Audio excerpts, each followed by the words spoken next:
Bonjour Juan Asensio, vous êtes intervenu aujourd'hui dans ce colloque consacré à la critique littéraire a-t-elle mauvaise presse? Qu'est-ce que vous retenez de cette journée? Merci de m'avoir invité pour commencer. La journée n'est pas finie, donc je vais réserver mon jugement une fois que j'aurai vu quel bon vin on me fera goûter de cet éminent terroir.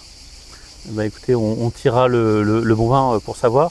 Vous êtes intervenu dans le cadre d'une table ronde avec Marin de Viry, consacrée à la question du rôle du critique littéraire. Le critique littéraire, pour vous, c'est celui qui juge et donc qui peut juger si c'est bon ou c'est mauvais. Qu'est-ce qui se passe quand un critique littéraire doit changer d'avis? Si c'est un bon critique littéraire, il ne changera pas d'avis.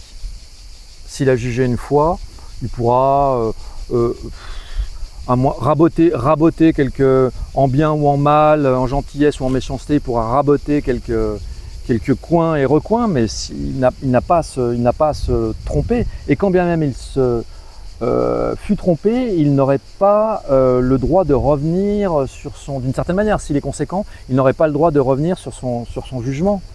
De temps en temps, je me dis que je suis absolument trop méchant. J'ai essayé de critiquer, au sens noble du terme, tous les affreux navets d'un Yannick Enel, et je suis pris de remords. J'ai peut-être été trop méchant. Il m'est arrivé dernièrement de relire je ne sais plus quelle bouse liquide de Yannick Enel, et je me suis dit exactement le contraire.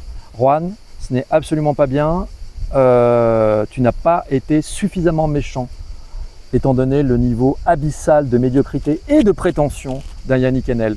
Je dis Yannick Enel, il pourrait y en avoir d'autres bien sûr. Quel conseil donnerais-tu à quelqu'un qui aurait envie de prolonger quelque part la compréhension des critiques littéraires et donc qui voudrait comprendre vraiment qu'est-ce que c'est qu'un bon critique littéraire et en lire? Lire des critiques littéraires. Un critique littéraire, il faut avoir la main à la pâte et au fourneau. Il faut lire la littérature évidemment. Beaucoup de grands écrivains ont été, à leurs heures perdues, ou par passion ou par amusement, des critiques littéraires. C'est ce que Thibaudet appelait la critique des beautés, c'est-à-dire les écrivains évoquant d'autres écrivains.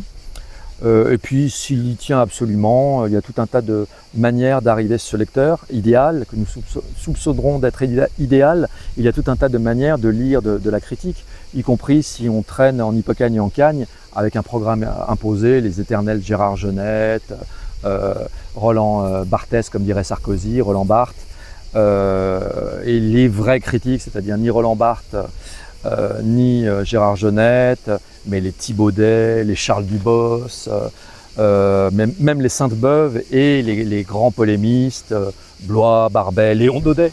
Léon Daudet, c'est sa terre ici. Donc il faut qu'il tienne les deux, qu'il essaie de lire de la bonne littérature et son jugement s'aiguisera, car un critique juge.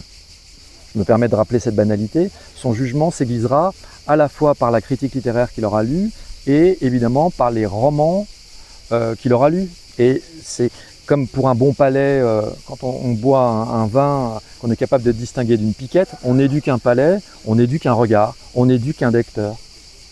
Merci beaucoup Juan pour les réponses à ces questions, pour être intervenu aujourd'hui. C'est moi et puis je crois qu'il faut maintenant qu'on aille ouvrir les bouteilles. Oui, c'est le deal, c'est la condition sine qua non pour que je dise du bien de cette journée.